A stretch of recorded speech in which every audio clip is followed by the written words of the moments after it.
পাশের বাড়ির ছোট বোনের বিয়ে খেতে গিয়েছিলাম। তো হলুদ বিয়ের ২ টাতেই ইনভাইট করেছিল। তো আমি আর আম্মু গিয়েছিলাম। তো এই যে সিনটা দেখছেন, এই সিনটা দেখে আপনার একটা গানের কথা মনে পড়ছে না? বান্নরে বান্নতেই। তো যাই হোক, দেখে খুব ভালো লাগছিল। আর আমার বিয়ের কথাগুলো মনে হচ্ছিল। তো যাই হোক, আর এই ৩ টা দিন মেয়েদের জীবনে অনেক, অনেক ইম্পোর্টেন্ট একটা দিন। এই ৩ টা দিন কোনোদিন ভোলার মতো না।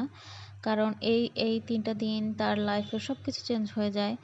একটা পলকে সবকিছু চেঞ্জ হয়ে যায়। নিজের বাড়ি, নিজের ঘর সবকিছু চেঞ্জ হয়ে যায়। মেয়েটাকে মাশাআল্লাহ অনেক সুন্দর লাগছে না? মেয়েটা কিন্তু দেখতেও সুন্দর যেরকম, কথাবার্তাও অনেক সুন্দর মেয়েটার। তো আজকের হলুদ এই পর্যন্ত শেষ। আমি বেশি ক্লিপ নিই নাই। তো এটা ছিল পরের দিনের ভিডিও। আমরা বিয়েতে খাওয়া-দাওয়া করে আমরা একটু বেড়াতে গিয়েছিলাম। আমরা কয়েকজন মিলে আম্মু, আপু, কাজিনরা মিলে একটা পাশের বাসার আপুর বাসায় গিয়েছিলাম। তো ওখানে গিয়েছি, দুপুরে খাওয়া-দাওয়া করে আবার এগুলা নাস্তা করতে দিয়েছিল। তারপরে ওখানে নাস্তা করে গল্প-টল্প করে আবার চলে এসেছিলাম বিয়ে বাসায় বর-বউকে দেখতে। তো দেখছিলাম এসে ওরা খাচ্ছিল, খাওয়া-দাওয়া শেষ করে এই যে সবকিছু বুঝিয়ে দিচ্ছিল।